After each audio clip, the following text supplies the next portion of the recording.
பக்தர்கள் அனைவருக்கும் நமஸ்காரம். யாவருக்கும் உரைப்பும் பதிவில் இன்னைக்கு நாம மிகவும் சுவாரஸ்யமான ஒரு திருக்கோயிலுக்கு தான் போய் அங்க இருக்க சிறப்புகள் எல்லாம் தெரிஞ்சுக்க போறோம்.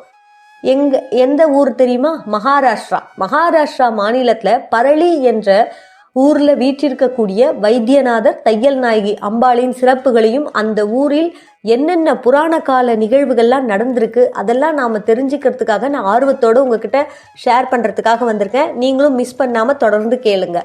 பரளி வைத்தியநாதம் என்ற இந்த ஸ்தலம் நம் இந்திய திருநாட்டில் மகாராஷ்டிரா மாநிலத்தில் இருக்கு. இந்த ஸ்தலம் 12 ஜோதிர்லிங்க ஸ்தலங்கள்ல ஒன்றாக திகழ்ந்து வருது.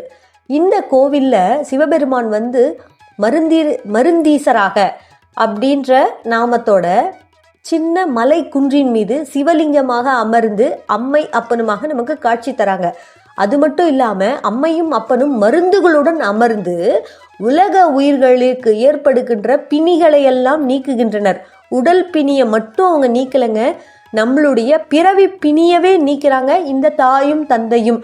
இது இந்த கோவிலோட மிகவும் சிறப்பு வாய்ந்த ஒரு புராண கதையா சொல்லப்படுது. இந்த கோவில் மிகவும் பழமை வாய்ந்தது என்றும் நன்றாக இன்றளவும் பராமரிக்கப்பட்டு வருகிறது என்றும் புராணங்கள் சொல்கிறது. சரி, இந்த கோவில்ல ஒரு விசேஷமான சம்பவம் நடந்திருக்கு. அது என்ன சம்பவம்னு சொல்லலாமா? ராவணன் இருந்தார், உங்க எல்லாருக்குமே தெரியும். ராமாயண காலத்துல ராவணன் இருந்தார். அவருக்கு ஸ்ரீலங்காக்கு சிவபெருமானை கூட்டிட்டு போய் தான் கிட்டையே வச்சுக்கணும்னு ரொம்ப ஆசைப்பட்டாராம். அதனால என்ன பண்ணாரு, இலங்கையிலேருந்து நேரா கைலாயத்துக்கு வரார். சிவபெருமானை வேண்டி தவம் இருக்காரு, நிறைய மந்திரங்கள்லாம் சொல்றாரு. இதெல்லாம் சொல்லி கூட அவருக்கு மனசு திருப்தி ஆகலையாம். சிவபெருமான் நம்ம கூட வர்றதுக்கு இன்னும் ஏதாவது பண்ணணும், எப்போ இறைவன் மனமிறங்கி நம்ம ஆட்சிட்டு போயிடலாம் ஸ்ரீலங்காக்குன்னு சொல்லி ஆர்வ மிகுதியால் சாமகானம் எல்லாம் பாடினாராம்.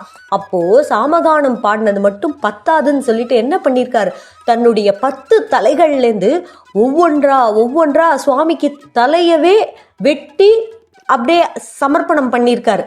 இதை பார்த்த சிவபெருமானுக்கு புல்லரிச்சு போச்சான். என்னடா இந்த பக்தன் தன் தலையவே நமக்கு அர்ப்பணம் பண்ணிட்டானேன்னு சந்தோஷப்பட்டு ராவணன் முன்னாடி தோன்றி, ராவணா ஏன்பா இப்படி நீ கடுமையான பக்தியோட என்னை வணங்குற, என்ன வேணும் உனக்கு அப்படின்னு கேட்டாராம். ஈசனே, நீங்க என் கூடையே என்னுடைய ஊருக்கு வந்துடணும், என் நாட்டுக்கு வந்துடணும், என் கூடையே நீங்க இருக்கணும், கைலாயத்துல நீங்க இருக்காதீங்க, வாங்க போலாம் அப்படின்னு கூப்பிட்டாராம் ராவணன்.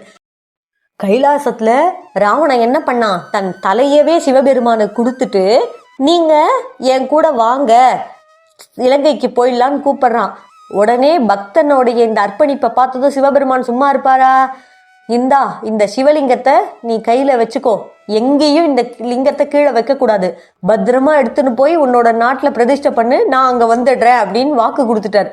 இதெல்லாம் பார்த்துட்டே இருக்காங்க பிரம்மாவும் விஷ்ணுவும் மற்ற தேவர்களும். எல்லாருக்கும் படப்பட நெஞ்சு அடிச்சுக்குது.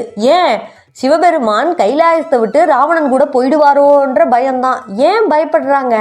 ராவணன் ஏற்கனவே அசுரன், ராவணனுடைய பலம் ஓங்கி இருக்கு. இப்ப சிவபெருமானையும் அவன் அழிச்சின்னு போயிட்டான்னா ராவணனை யாராலையும் ஒண்ணுமே பண்ண முடியாது அப்படின்ற கவலையும் அப்படின்ற பயமும் தான்.